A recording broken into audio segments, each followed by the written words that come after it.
Welcome to the Deep Dive, where we cut through all the noise and get right to the good stuff. That's right. And today we're doing something kind of unique. Yeah. We're going to explore this really interesting intersection of philosophy Oh, wow. and team management. Okay, interesting. So we have this fascinating source. It's actually a simulated conversation with an AI Okay. that's been trained on both classic philosophy and then modern team management trends. So it's kind of like having centuries of, philosophical wisdom. Yes. Distilled into practical advice. Exactly. For leading teams. Yes, and one of the things that jumped out at me in the beginning was how it addressed decision-making, Okay. specifically Aristotle's concept of phronesis. Right. So phronesis, or practical wisdom, Yes. is all about making the right call at the right time. Okay. It's not just about knowing the rules, Right. but it's about understanding the context and the nuances of a situation Yeah. to apply those rules effectively. So it's not about finding the perfect solution in a textbook. Right. It's more about making the wisest decision. Yeah. Given the circumstances and challenges that Exactly. you're facing. Yeah. So how does this translate to real-world team management? So let's say you're a team leader and you're faced with a conflict between two team members. Okay. One team member is pushing for a really fast, innovative approach. Mm-hmm. And then the other one is emphasizing, caution and careful planning. Okay. A leader with phronesis wouldn't simply just impose a solution Right. or default to a company policy. Got it. They would use their practical wisdom to really weigh the potential benefits and risks Yep. of each approach, Okay. considering the team dynamics, Right. the project goals, Uh-huh. and the long-term implications of their decision. So instead of just following a set procedure, they're using their judgment Right. and experience Yeah. to kind of navigate the situation Yeah. in a way that benefits the team and the project. Yeah. That makes me think about how companies like Amazon structure their teams. Oh, yeah. Like with that two-pizza team concept. Yes. The source material actually mentions the Oh. Amazon's two pizza teams, Okay. which is the idea that teams should be small enough to be fed by two pizzas. Yeah, that seems like more of a logistical guideline than a Yeah. philosophical concept. On the surface, perhaps. But, if okay. you think about it, smaller, more autonomous teams Mhm. can actually foster the sense of individual freedom and responsibility, Okay. which aligns with Sartre's existentialist ideas. So by giving individuals more ownership Yes. over their work and decisions, Uh-huh. you're essentially empowering them Exactly. to shape their own roles Yeah. within the team. It's about recognizing that each team member has unique skills and perspectives Right. that they can bring to the table, Yeah. and then empowering them to make decisions within their sphere of influence can lead to greater engagement and innovation. That makes sense. But it also seems like there's potential for things to get messy. Right. If everyone is just doing their own thing, how do Yeah. you ensure alignment and avoid chaos in that kind of environment? That's where the source highlights the importance of setting clear, overarching goals. Oh, okay. So everyone needs to understand the ultimate destination, Right. even if they're taking different paths to get there. It's like giving them the map but letting them choose Precisely. their own route. Yes, and this Yeah. is where methodologies like Agile come into play. Ah, yes. Agile. It seems like everyone is talking about Agile these days. Right. But I've also heard some pushback from teams who find it difficult to implement. Yeah, the source actually addresses this resistance to Agile, Okay. using an interesting analogy. Okay. Imagine being forced to change schools as a child. Okay. It's uncomfortable, Yeah. unfamiliar, Got it. and there's a sense of uncertainty Switch about there. what to expect. That's a great analogy. No wonder people get apprehensive Right. about adopting a whole new way of working. Exactly. It can feel like a huge disruption. Yeah, and the conversation offers some practical, Okay. philosophically grounded advice Okay. for overcoming this resistance. Mm-hmm. And one key point is to acknowledge and address the team's concerns directly. Okay. Don't dismiss their fears or anxieties about the change. So instead of just saying, this is how we're doing things, now get on board, Right. you take the time to understand where their hesitation is coming from. Exactly. And then you can start to address those concerns Okay. by connecting Agile principles to tangible benefits for the team. Okay. For example, you might explain how Agile can lead to clearer priorities, Uh-huh. fewer bottlenecks, Right. and even a reduction in overtime. So you're showing them how this change can actually improve their day-to-day work lives Right. and make their jobs more enjoyable. Exactly. And another important point from the source is to start small. Don't try to implement every aspect of Agile all at once. Right. Choose a few key practices like daily stand-ups or retrospectives Mm-hmm. and demonstrate early wins to build momentum and Correct. show the team that Agile can actually work for them.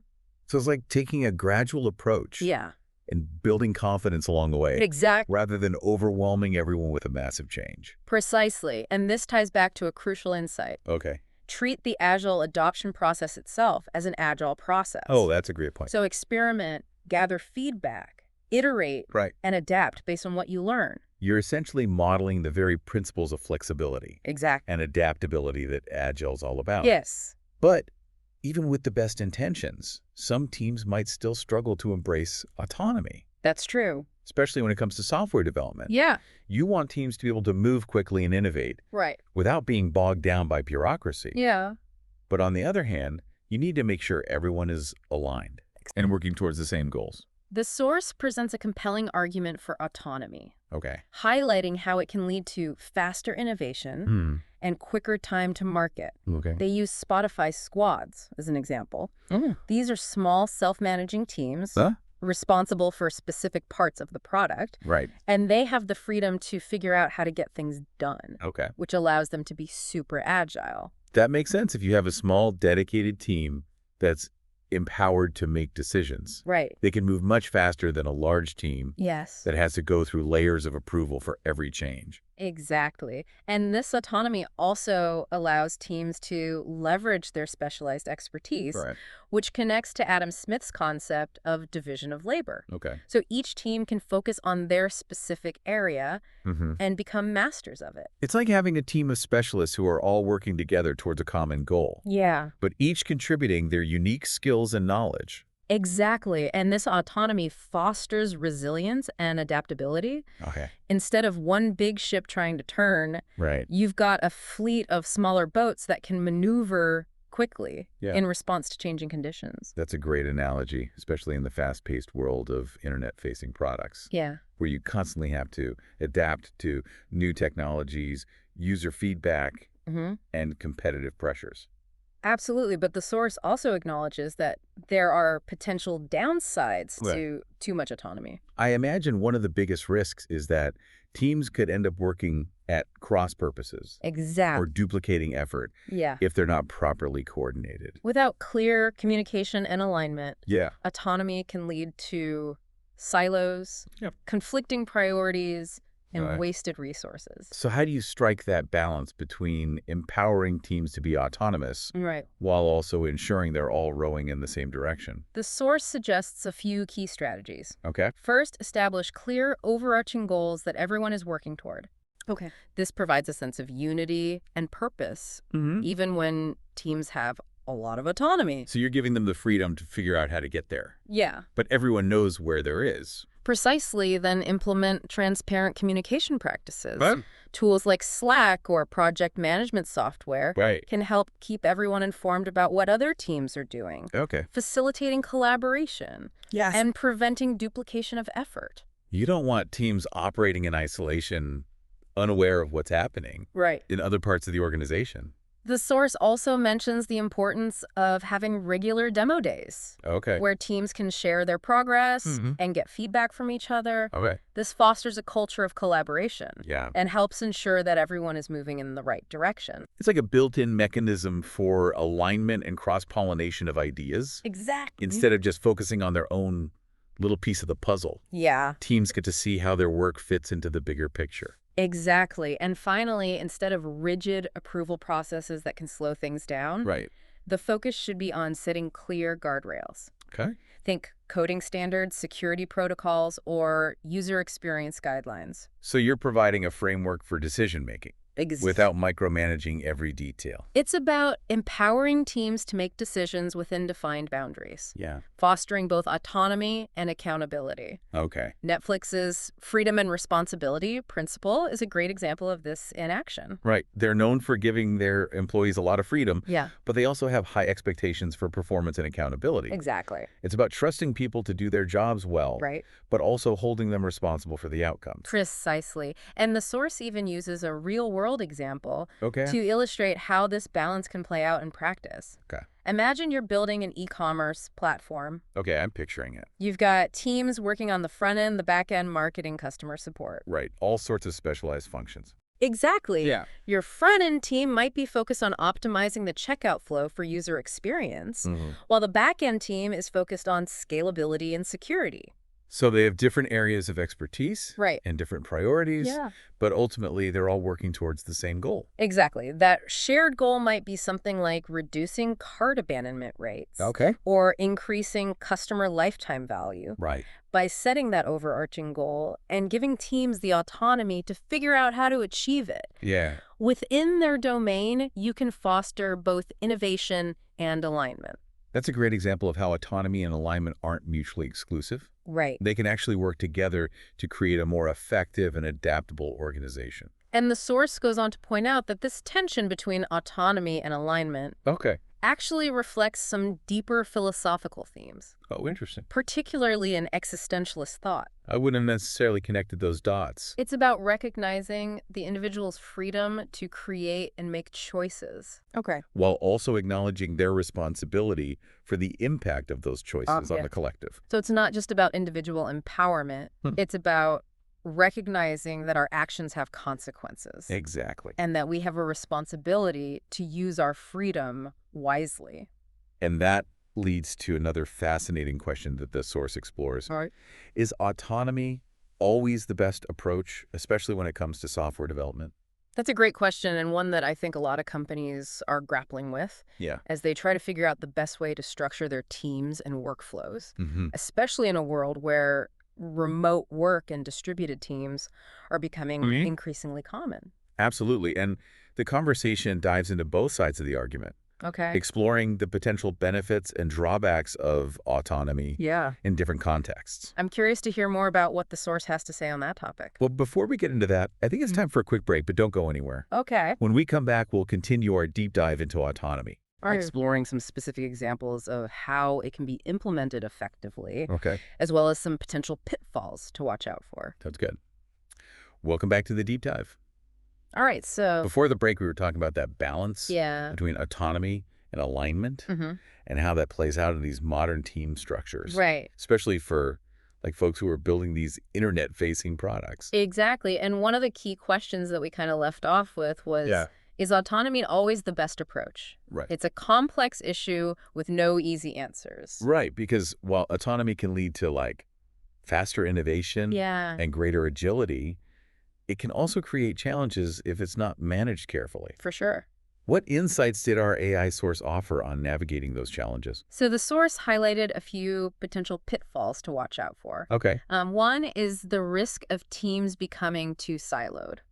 That makes sense. If teams are operating in isolation, solely focused on their own goals, it can lead to a lack of communication and coordination across the organization. They might end up duplicating effort, Right. working at cross purposes, Yeah. or even developing solutions that are incompatible with each other. It's like each team building their own little island Yeah. without considering how it fits into the larger archipelago. That's a great analogy. Thanks. And to avoid that kind of fragmentation, the source emphasizes the importance of clear communication channels Right. and regular opportunities for teams to share their progress Uh-huh. and get feedback from each other. Well, so it's not just about setting them free and letting them run wild. Right. It's about creating that framework Exactly. for collaboration Yeah, and ensuring that everyone is aware of the bigger picture. precisely. And this ties back to the idea of setting those overarching goals that we talked about earlier. Right. So everyone needs to understand the ultimate destination, Right. even if they're taking different paths to get there. It's like having a shared North Star that guides everyone's decisions. Exactly.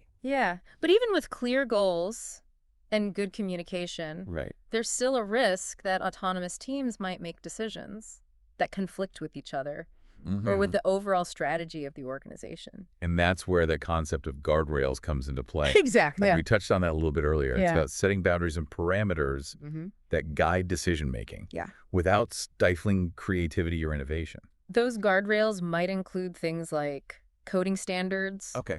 security protocols, brand guidelines, Right. or user experience principles. Yeah. They provide a framework for decision-making Okay. and ensure that teams are operating within a defined set of constraints. So you're giving them the freedom to explore and experiment, Yeah, but you're also making sure they're staying within the lines. exactly. It's like giving an artist a canvas and some paint, Okay. but also specifying the dimensions of the artwork Mm-hmm. and the overall theme of the exhibition. They still have a lot of creative freedom, Yeah.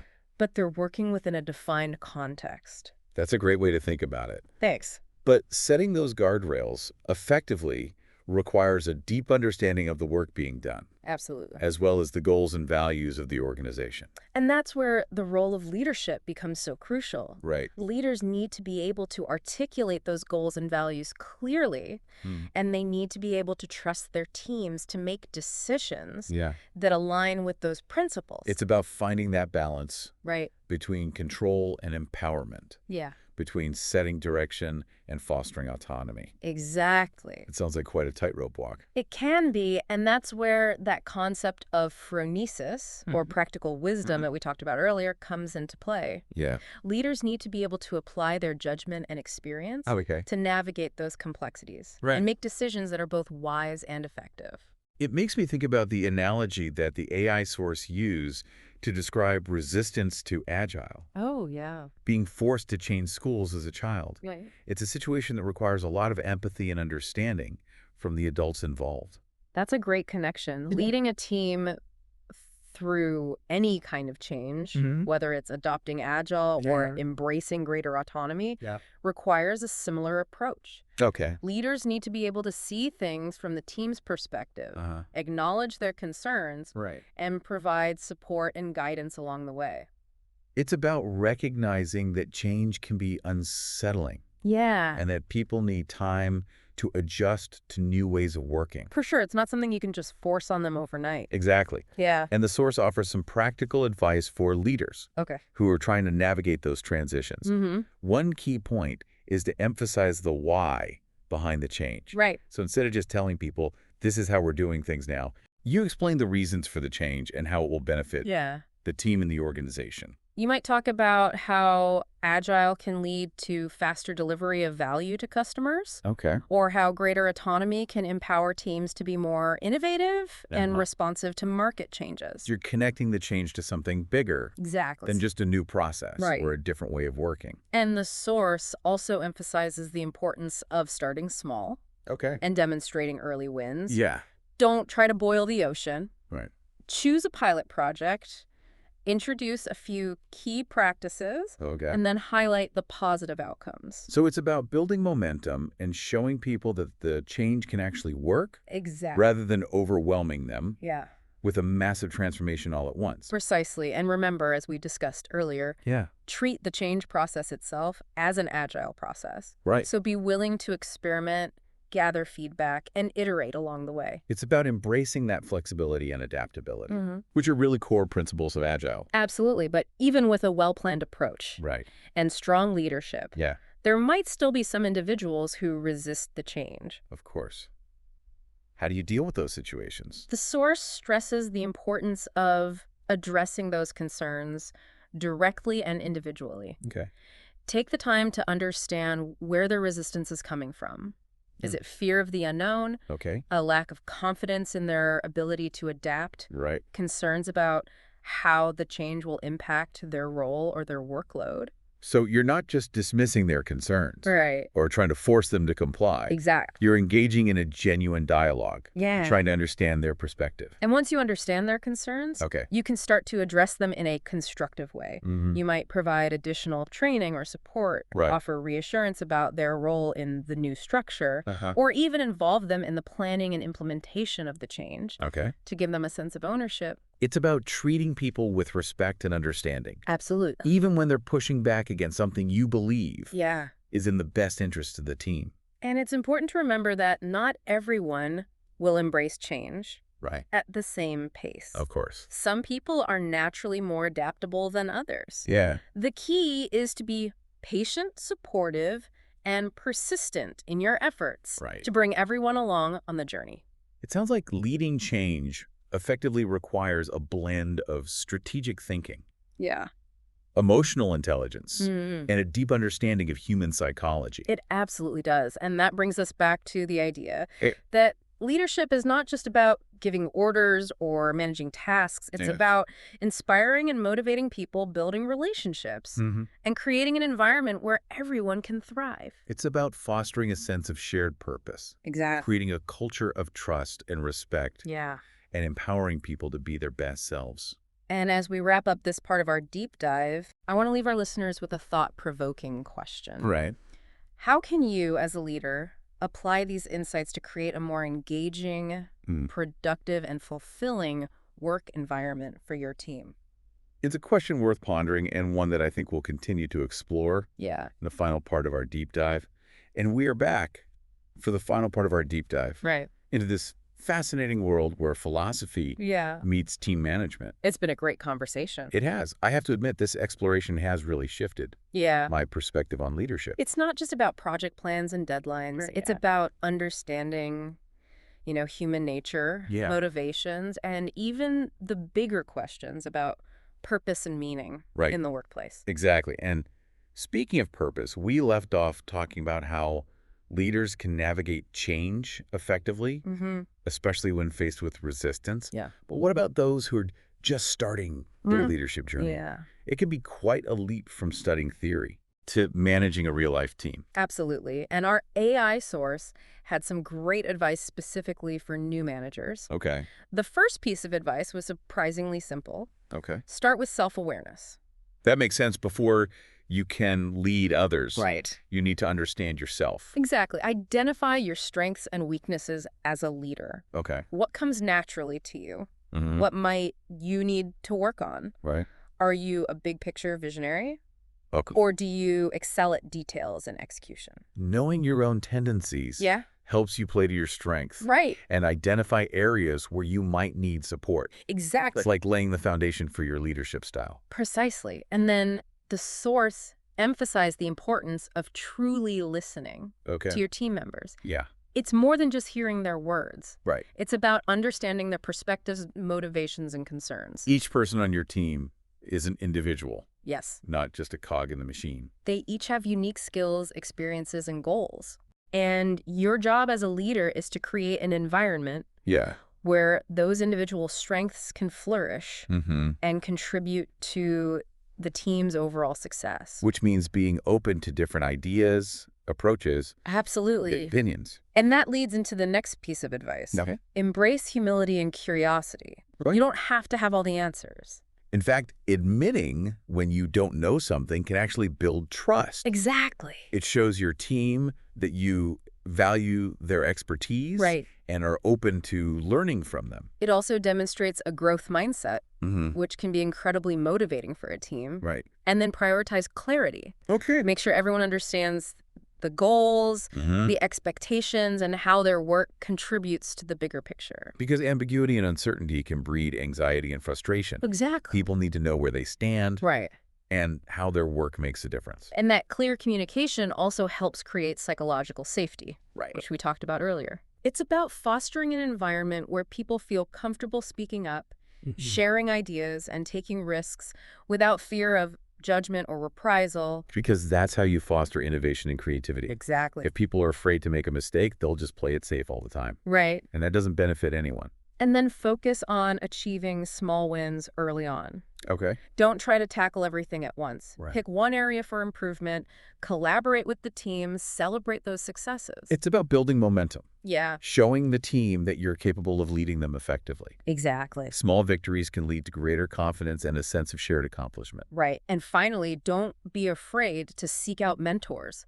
Okay. Find someone with more experience who can offer guidance, support, and a different perspective. We all need someone to bounce ideas off of. Yeah. And help us navigate those challenges that inevitably arise. Right. It's like having a sounding board and a guide as you navigate the often complex world of leadership. The source even connected this transition into leadership with Plato's allegory of the cave. Oh, I love that analogy. It's about moving from the world of theory, where you're studying the shadows on the wall, to the world of practice, where you step out into the light and see things as they truly are. It can be disorienting at first, Yeah. but it's also incredibly illuminating. Exactly. And that journey requires constant reflection, adaptation, and a willingness to learn and grow. This whole conversation has really highlighted how much more there is to leadership than just managing tasks and meeting deadlines. It's about understanding people, fostering collaboration, creating a shared vision, and empowering others to do their best work. And those are skills that can be cultivated and honed over time. It's not about having all the answers or fitting into some predefined mold of the leader should be. It's about embracing the complexities of human interaction, being willing to learn and grow, and constantly striving to create a more positive and productive work environment for everyone. Well said. I think that's a great place to wrap up our deep dive. Yeah. I don't know about you, but I'm feeling incredibly inspired. Me too. To apply some of these insights to my own work and interactions. It's been really thought-provoking. It has. It's like we've been given this new lens through which to view leadership, one that's grounded in both timeless wisdom and practical strategies for navigating the challenges of the modern workplace. And to echo the sentiment from our AI source, I encourage all our listeners to reflect on one small change you can make this week to embody these principles. Maybe it's having a more open conversation with a team member, delegating a task with greater trust and autonomy, or simply taking a moment to acknowledge someone's efforts and contributions. Those seemingly small actions can create a ripple effect. Absolutely. Leading to a more engaged, collaborative, and fulfilling work experience for everyone. That's right. So until next time, keep learning, keep growing, and keep diving deep into this fascinating world of ideas that shape our lives and our work.